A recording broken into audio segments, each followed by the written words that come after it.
नमस्कार श्रोते हो.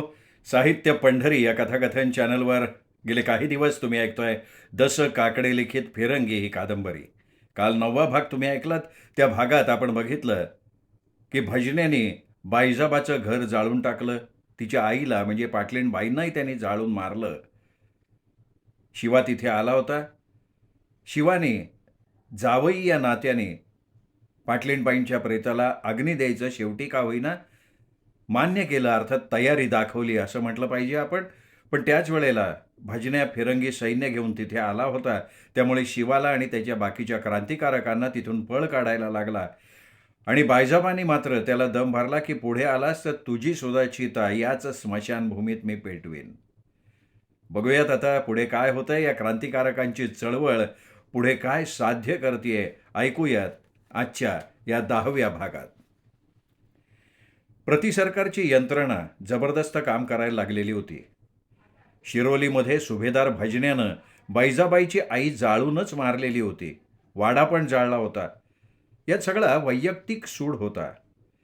फिरंगी सत्तेनं याचा जाब सुभेदार भजन्याला विचारायला हवा होता. म्हणूनच बैजाबा घोड्यावरनं पोलीस ठाण्यात गेली. पोलीस अंमलदार पीटर तोंडात चिरूड धरून पीत होता. त्याच्यापुढे 2 गुन्हेगार हात मागे बांधून उभे होते. पीटरच्या मागे त्याची लाडकी हॅरी उभी होती. हॅरीनं घोड्यावरनं आलेली बैजबा पाहिली आणि ती चकितच झाली. इतक्या रसरसत्या जवानीची देशी तरुणी ती पहिल्यांदा पाहत होती. बैजबाचे केस मोकळे होते. चेहरा मळकटलेला होता. अंगावरचं पातळही तसंच. ती धुळीनी संपूर्ण भरलेली होती. कपाळावर कुंकवाची चंद्रकोरही नाही. तिची नजर ससाण्यासारखी भिरभिरी होती. आपल्या ससाण्याच्या भिरभिरत्या नजरेनं तिने पीटरला पाहिलं आणि ती बाहेरनंच ओरडली, "ए फौजदारा, बाहेर ये." त्या आवाजानं पोलीस ठाणं जागं झालं. पोलीस कोठडीत कोंडलेले कितीतरी गुन्हेगार लोखंडी गजांकडे धावत आले. विस्मयानं बाहेर पाहायला लागले. फौजदाराला बाहेर ये असं सांगणारी ही कोण आहे वीरांगना? पोलीस अंमलदार पीटर खुर्चीतच हलला. आपल्या निळसर डोळ्यांनी त्यांनी बाहेर उभ्या असलेल्या बैजाबाला पाहिलं. घोड्याचा लगाम धरून ती उभी होती. पोलीस ठाण्याबाहेर उभं राहून असं कोण अंमलदार साहेबाला बोलवेल हो? जो पोलीस ठाण्यात फिर्याद द्यायला येतो त्याने तिथले नियम पाळायलाच हवेत. "ए फिरंगी पोलीस ऑफिसरा!" बैजाबानं पुन्हा आवाज दिला.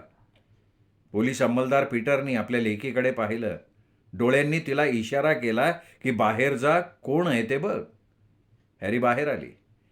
आपल्या डोळ्यांची निळी पाखरं फडफडवत आणि डोळ्यावरचे चॉकलेटी केस उडवत ती बाहेर आली. तिच्या पायातले बूट दगडी फरशीवर वाजत होते. तिच्या अंगावरचा वेश फिरंगी तरुणीचा होता. तिने बैजाबाला संपूर्ण न्याहाळलं. मग ती आपल्या पांढऱ्या शुभ्र दातांचं प्रदर्शन करून हसली. गोऱ्या चामडीच्या चेहऱ्याला खळ्या पडल्या. गुलाबी ओठ विलक करत ती बोलली, "हॅलो, हू आर यू?" "मी हिंदुस्थानी तरुणी आहे. बाईजाबा म्हणतात मला. शिरोलीच्या पाटलाची लेक आहे मी. माझी तक्रार आहे, तू सांग आतमध्ये जाऊन. समजला का?"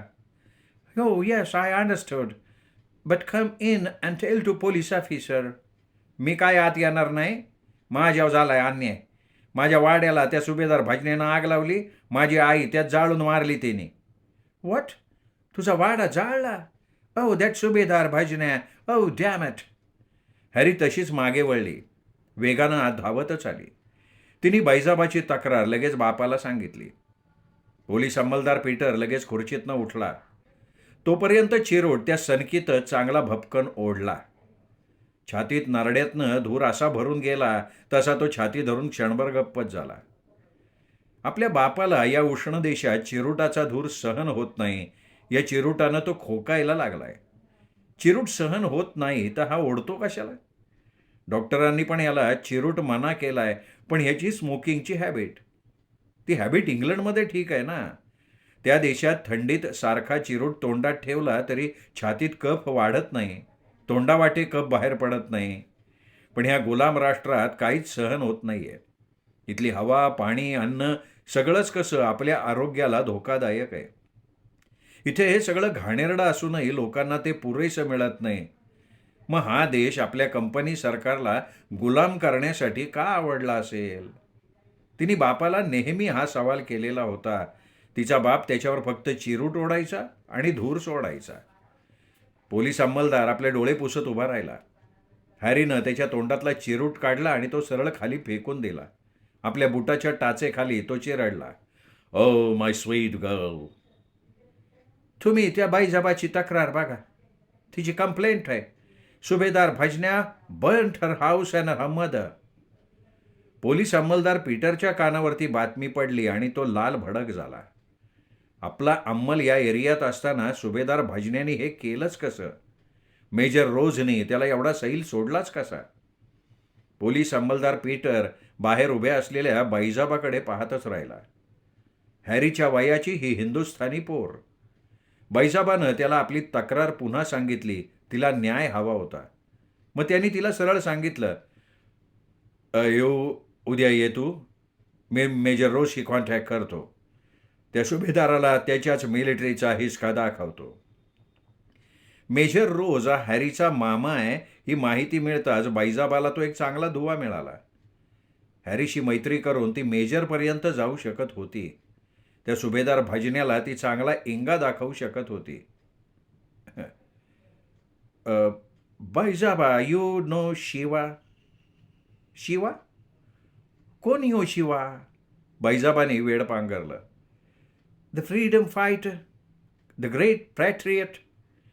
बाईजाबाला चटकन जाणवलं ही शिवाविषयी सहानुभूतीने बोलतीये. हिला काय त्याच्याविषयी प्रेम निर्माण झालंय का काय? हा त्यो शिवा वय. त्यो शिवा आलता की माझ्या आईच्या प्रियाताला आग्ने द्यायला. बाईजाबानं तिला कल्पना दिली आणि तिच्या डोळ्यात पाहिलं. आपण हे हिला का सांगतोय ते तिला कळायलाच हवं. फौजदार साहेब, हे बघा, मला न्याय मिळाला नाही ना तर मी माझ्या बापाला ही बातमी तुरुंगात सांगन. What you say? Your father is in prison. One and Y? तिने मग सगळं सांगितलं. पीटर बाईजाबाकडे बघतच राहिला. म्हणजे हे प्रकरण काही साधं नाही आहे. हिच्या गोरोबा नावाच्या बापानं भजन्याच्या बापाचा खून केलाय. त्याचा वचपा भजन्याने हा असा काढलाय. फौजदार साहेब, अहो त्या भजन्यात हिंमत होती ना तर त्याने तुरुंगात माझ्या बापाचा मुडदा पाडायला पाहिजे ना. त्यांनी माझ्या आईचा का मुडदा पाडावा? आता माझ्यात हिंमत आहे. तुम्ही जर न्याय दिला नाही, त्या मेजर रोज साहेबांनी जर मला न्याय दिला नाही, मी त्याचा मुडदाच पाडणार, लक्षात ठेवा. तू त्या शिवाच्या प्रति सरकारच्या कोर्टात का नाही गेली? शिवा करणारच आहे हो न्याय, पण माझ्या परीने मला बी न्याय करायलाच पाहिजे ना. बाईजाबा बोलली आणि जायला निघाली. यंगल बाईजाबा, यू कम विथ मी. माझ्या घरी ये, जेवण जा. माझी डॉटर तुला जेवण देईल. नाही नाही, मी फिरंग्याच्या हातचं खात नाही. काय? व्हॉट? जेवणानं काय होत आहे? अरे तुझ्या घरातलं अन्न खाल्लं ना का गुलामी चांगली असं मला वाटायला लागल ना. कुत्रेसारखी भाकरी मिळवण्यासाठी शेपटीसारखी हलवावी लागन मला. बाईजाबा दौडत निघून गेली. पीटर आणि हॅरीला ती फार स्वाभिमानी वाटली. तिचा वाडा जळाला होता. आई मेली होती. वडील तुरुंगात होते. जन्मठेपेचे कैदी होते. तिला आता फक्त शिवाचाच आधार होता. पण तो असा धामधुमीच्या गडबडीत. त्याला निवंतपणा कुठं आहे संसार करायला? दुसऱ्या दिवशी बाईजाबा पोलीस ठाण्यात गेली तर पोलीस अंमलदार पीटर कसनुसा हसला. भजनेच्या फिर्यादीचं काय झालं हे तो सांगायला तयार होईना. बाईजाबाला पीटरशी जास्त बोलायची इच्छाच झाली नाही. लोक बाईजाबा, मला खूप वाटतंय की. बास हो फौजदार साहेब, तुम्ही आम्हा हिंदुस्थानी माणसाला न्याय मिळवून देणारच नाही. जे चमडे बूट चाटतीन त्यांच्या बाजूनं तुमचा न्याय असतोय.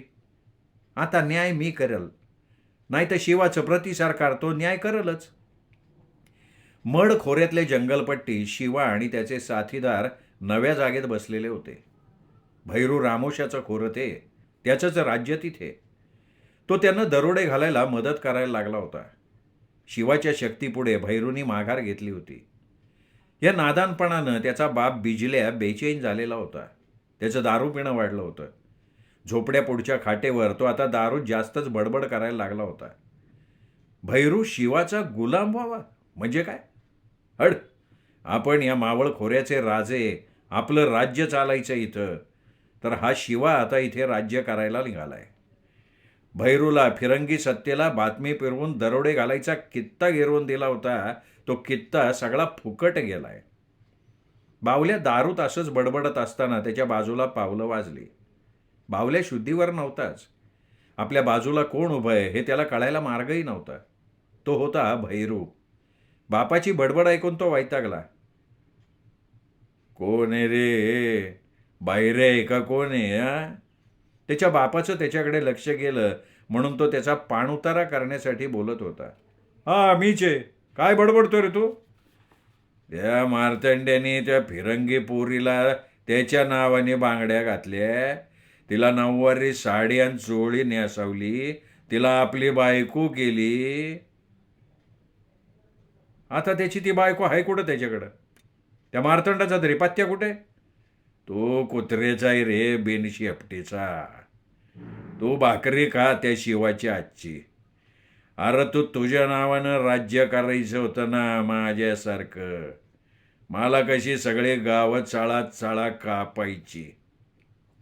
तू गपे थेरड्या, तुझा जमाना गेलाय आता. माझा जमाना गेला? हे, मी अजून बी नाव मिळवू शकतो. मग दाखव नाव कमवून. भैरू वैतागून बोलला आणि शिवाच्या तळावर निघून गेला. सर्जानं दिलेली खबर ऐकली आणि शिवा अचंबित झालेला होता. सुभेदार भाजण्या शिरोली गावात बैजबासाठी गेला होता. बैजाबानं त्याच्याविरुद्ध केलेली तक्रार त्याला माहिती नव्हती. पोलीस अंमलदार पीटरनं मेजर रोजला भजण्याविषयी, त्याच्या गडबडीविषयी तक्रार केली होती, पण तो रोजला आवडणारा सुभेदार होता. या हिंदुस्थानी देशात हे असले फितूर आवश्यकच असतात. त्यांनी केलेली दुष्कृत्य ही डोळ्यांच्या कातडीआड टाकायची असतात. बैजाबा गावात नव्हती. गावकऱ्यांना 4-5 दिवस ती दिसलीही नव्हती. तिने आत्महत्या केली, ती कोणाबरोबर तरी लग्न करून गेली. गावात कितीतरी गावगप्पा उठल्या होत्या. या गावगप्पांनी शिवाला खूप दुःख झालं होतं. चिमा घमा भैरो, आपण सरळ मेजर रोजच्या तळावर हल्ला करायचा. फिरंगी लष्करी अंमलदाराला सरळ ओढवायचं. आपली ताकद त्यांना कळायला पाहिजे. शिवाचा हा विचार धाडसी होता, पण त्यात प्रतिसरकारची ताकद कळणार होती. साताऱ्यापर्यंतच काय, साऱ्या महाराष्ट्रातून ती बातमी देशभर होणार होती. आता लष्करी तळावर हल्ला कसा करायचा तेवढं बघ बाबा. प्रतिसरकारचे क्रांतिकारक आणि भैरूचे रामोशी यांनी चारही बाजूंनी लष्करी तळाला वेढा द्यायचा. बेछूट गोळीबार करायचा, गोफणीनी दगडफेक करायची, त्यांना जागीच विंचवागत दाबून धरायचं. त्यामुळे लष्करी तळावर गडबड उडेल आणि आपण जिंकले जाऊ. मडच्या जंगलपट्टीत रात्री हा विचार पक्का होत असताना एकच गडबड उडाली. साऱ्या बाजूनं उजेड पाडला गेला आणि घोडदौडीचा आवाज आला. गोळीबाराच्या फैरी झडायला लागल्या. चारही बाजूनी वेढा आवळला जातोय याची कल्पना येताच शिवा ताडकन उठला. दगा दगा, शिवा ओरडला. सगळे सावध झाले. नक्कीच मेजर रोजचा तो वेढा. सगळ्यांची खात्री पटली. बैऱ्या, तू घातक्याला ल्या का? घमानं त्यालाच दोष दिला. शिवालाही तोच संशय आला. पण आता त्या वेढ्यातनं बाहेर कसं पडायचं हे जास्त महत्त्वाचं होतं. हल्ल्याला प्रतिहल्ल्यानं उत्तर देऊ. उत्तर देत देत बाहेर पडू, नाहीतर आपण सगळे कुत्र्याच्या मौतीनं मारले जाऊ. शिवानं आपल्या बंदुकीला हात घालत म्हटलं. शिवाच्या इशाऱ्यानं सगळे सावध झाले. हल्ल्याची कल्पना येताच घोडे जागच्या जागी थैथया नाचले, खेंकाळले. त्यांच्या पाठीवर लगेच उड्याही पडल्या. कोण कोणत्या घोड्याच्या पाठीवर होतं हे कळलंही नाही. शिवा सगळ्यांच्या पुढे होता. त्याच्या बाजूनं घमा, चिमा त्याचे संरक्षक म्हणून उधळले. भैरू, सर्जा आणि बाकीचे सगळे फिरंगी दलावर प्रतिहल्ला करण्यासाठी उठलेले होते. मड खोऱ्याची जंगलपट्टी समरांगण बनली होती. शिवाला आणि त्याच्या प्रतिसरकारवाल्या क्रांतिकारकांना गनिमी हल्ला माहिती होता, पण वेढा इतका अचानक की समोरचं कडं तोडून बाहेर पडणं आत्ता महत्त्वाचं होतं. काळोख दाटलेला त्या जंगलपट्टी. शिवाला आणि त्याच्या टोळीला ती जंगलपट्टी प्रतिहल्ल्यासाठी चांगलीच होती, पण त्यांच्यापेक्षा बाहेरची कुमक जास्त होती. पण शिवा आणि त्याचे क्रांतिकारक हिम्मत बहाद्दर. भैरू तो वाघासारखा तुटून पडला होता. त्याच्या त्या उत्साहावरनं तो फिरंग्यांना फितूर होता हे शक्य वाटत नव्हतं. हाणा मारा शिवा इशारा देत होता. त्याच्या इशाऱ्यावर हल्ला होत होता. बघता बघता शिवाच्या खांद्याला गोळी लागली होती. त्यात त्याचा घोडा जोरात ठेचकाळला होता. शिवा घोड्यावरनं खाली कोसळला होता, पण त्यांनी स्वतःला सावरलं. खांद्यातून रक्ताचा प्रवाह सुटला होता. लढाईला तोंड फुटलेलं. खांद्याची जखम बांधायलाही वेळ नव्हता. आपला खांदा फुटलाय हे त्यांनी त्या काळोखात कोणालाही सांगितलं नाही. पण फिरंगी तयारीत आले होते. त्यांनी बिजलीचा झोत पाडायला सुरुवात केली. त्या बिजलीच्या प्रकाशात रक्तानं न्हालेला शिवा चिमाघामानं पाहिला. शिवा, शिवा तू घोडा माग घे. तू आधी सुरक्षित स्थळी निघून जा. लगेच जा, लगेच जा. घामा ओरडला. नाही नाही, जिवंत आहे तोपर्यंत माघार नाही. शिवानं आपला मनोदय व्यक्त केला. बिजल्यांचे झोत परत परत फिरत राहिले आणि शिवाचा एक एक क्रांतिकारक पडत राहिला. फिरंगी हल्ला जबर होता. आपला एक एक क्रांतिकारक पडताना बघून शिवा हादरला. शिवा, शिवा आता मागं फिरायला पाहिजे. मागे फिरणार आणि मागे फिरंगी फौज असेल तर? अरे सर्जेची बातमी आहे, मागं काय नाहीये. सगळा हल्ला तिन्ही बाजूनं झालाय. मागं घाट आहे. घाटाकडं पळता येतोय. यशस्वी माघार घेता येईन आपल्याला. आपण त्याचं उट्ट उद्या काढू. काय तुम्ही सुटा एक एक जण, आणि तू? मी तुमच्या मागणं आहेच की. मग शिवाचे क्रांतिकारक घोड्याला मागे घेऊन हल्ला करत अदृश्य व्हायला लागले. सगळे सुखरूप मागे गेल्यावर शिवानं आपला घोडा मागे वळवला. तेवढ्यात घोड्याच्या मागच्या डाव्या चौकात गोळी बसली. घोडा खिंखाळला, खाली कोसळला. त्याबरोबर शिवाही घोड्यावरनं खाली कोसळला. त्याच्या जीवाभावाचा घोडा, त्याचा जीव वाचवणारा घोडा चौकात गोळी बसल्यानं आता नीट उभा राहू शकणार नव्हता. जातिवंत घोडा होता तो. त्याला असं तडफडत ठेवणं ठीक नव्हतं. शिवाने डोळे झाकले आणि त्याच्या मस्तकावर बंदुकीची नळी ठेवली. घोड्याला मुक्ती दिल्याशिवाय शिवाला चैन पडणार नव्हतं. मस्तकात बंदुकीची गोळी बसताच घोड्यानं दाणकन आपलं मस्तक खाली टाकलं. शिवानं मग लपत छपत मागे होण्याचा प्रयत्न केला. आपला एखादा क्रांतिकारक जवळपास आहे का याचा तो अंदाज घ्यायला लागला, पण जवळपास कोणीही नव्हतं. त्याचे 15-16 क्रांतिकारक जागोजागी पडले होते. कुणाच्या मस्तकात, कुणाच्या खांद्यात, कुणाच्या पोटात गोळ्या बसल्या होत्या. काही कणत होते, काही पाणी मागत होते. त्यांना मदत करायला हवीच होती. दरोडा घालताना असं कोणी पडलं की त्याला लगेच उचललं जात होतं, घोड्यावर घेतलं जात होतं आणि सुरक्षित स्थळी नेऊन औषध पाणी केलं जात होतं. पण आजचा हा फटका खूप भारी होता. फिरंग्यांवर हल्ला करायचा विचार असताना फिरंग्यांनीच शिवाच्या टोळीवर हल्ला केलेला होता. आपली चळवळ उभी राहायला हवी. ती अशी जखमी होऊन विव्हळत पडता कामा नये. शिवाने आपल्या खांद्याला हात लावला. सगळा हात रक्तानं माखला गेला. या रक्ताचा सूड घ्यायला हवा. त्यांनी माघार घेतानाही बंदूक हातात धरली, पण बंदूक साथ देणारी नव्हती, कारण गोळ्याच संपल्या होत्या. गळ्यातली काडतुसाची माळ आता मोकळी झाली होती. शिवा मागे होत असताना त्याच्यावर भजन्यानं दोराचा फास फेकला. भजन्यांनी त्याला ओळखलेला होता. विजेरीचा झोत टाकत भजने अत्यानंदानं ओरडला, मेजर साहेब, मेजर साहेब, मी शिवाला पकडलाय, शिवाला पकडलाय, मी जिंकलो मेजर साहेब. मेजर साहेबांनी सगळीकडे विजेरीचे झोत पाडायला लावले. सगळी जंगलपट्टीच उजळली. त्यात अनेक पडलेले मुडदे.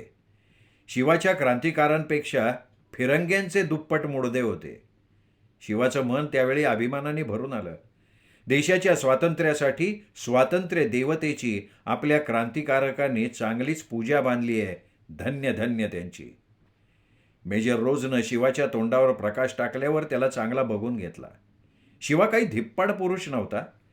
तो छत्रपती शिवरायांसारखा सर्वसामान्यच असलेला बघून रोज क्षणभर चकित झाला. त्या शिवाजी महाराजांचा हा आधुनिक अवतार तर नाही असं त्याच्या मनात येऊन गेलं. आओ भजने, शिवाच्या गळ्यातला तो दोर बाजूला कर. Move it. अहो साहेब, हा पळून जाईल साहेब. याला कुत्र्यासारखा पट्टा घालून ओढत न्यायला लागन. नॉनसेन्स. याला काय तू डॉग समजला का? He is a brave man. समजला? अहो पण साहेब, यो आपला एनिमी आहे. आपला शत्रू आहे यो. चला, तुम्ही इंडियन असा कसा रे? आपल्याच माणसाला तू एनिमी समजतो. त्या अलेक्झांडरनं पौरसला एनिमी मानला होता का? आन्सर मी, आन्सर. अरे आंभीनं पौरसाला शत्रू मानलाय, एनिमी मानला, पण अलेक्झांडरनं पौरसला फ्रेंड मानला. शिवा तसा माझा फ्रेंड. पण शिवा तुम्हाला एनिमीच मानणार हो. तुमच्या विरुद्ध त्यांनी बंड पुकारलंय. तुम्हाला या देशातनं तो घालूनच देणार आहे. यो शट अप मॅन. मेजर रोजनं त्याची वटवट बंद करण्यासाठी आवाज दिला. मेजर रोजनं शिवाला दुसऱ्या घोड्यावर बसवलं. पण शिवा घोड्यावर बसूच शकत नव्हता. रक्तस्राव जास्त झाल्यानं त्याच्या अंगातली ताकदच गेली होती. त्राण नव्हतं त्याच्या अंगात. मेजर रोजनं लगेच त्याच्यासाठी घोडागाडी आणायला लावली. पांगरी गोळेगाव मागे पडलं. कुकडी नदी आडवी आली. शिवाला होडीतनं पलीकडे नेण्यात आलं. होली पलीकडे जात असताना त्याला पाणी पाजण्यात आलं. तोंडावर पाणी मारण्यात आलं. होडी पलीकडे तीराला लागली तेव्हा तो काहीसा शुद्धीवर आलेला होता. घोडेगावच्या लष्करी तळावर शिवाला आणलं गेलं. डॉक्टरांनी लगेच त्याच्या जखमा बांधल्या. घोट्यात गोळी शिरली नव्हती हे नशीब म्हणायचं. पहाटे शिवा शुद्धीवर आला तेव्हा आपण फिरंगी लष्कराच्या ताब्यात आहोत हे त्याच्या लक्षात आलं. मेजर रोजच्या तंबूत होता तो. शिवा पकडला गेल्याची बातमी सकाळपर्यंत सगळीकडे पसरली. पोलीस अंमलदार पीटर हॅरीच्या आग्रहामुळे शिवाला बघायला आला होता. श्रोते हो, हा होता 10वा भाग द स काकडे लिखित फिरंगी या कादंबरीचा. आपल्या कादंबरीचा कथानायक क्रांतिकारक शिवा याला आता फिरंग्यांनी म्हणजेच इंग्रजांनी पकडलाय. तो आता फिरंग्यांच्या छावणीत आहे आणि मेजर पीटर आपल्या लाडक्या कन्येला विचारून म्हणजेच हॅरीनी त्याला बजावलं म्हणून शिवाला भेटायला आलाय. बघूयात 11व्या भागात काय घडणार आहे शिवाच्या आयुष्यात आणि एकंदरीतच क्रांतिकारकांच्या आयुष्यात. भेटूयात उद्या साहित्य पंढरी या कथाकथन चॅनलवर. नमस्कार.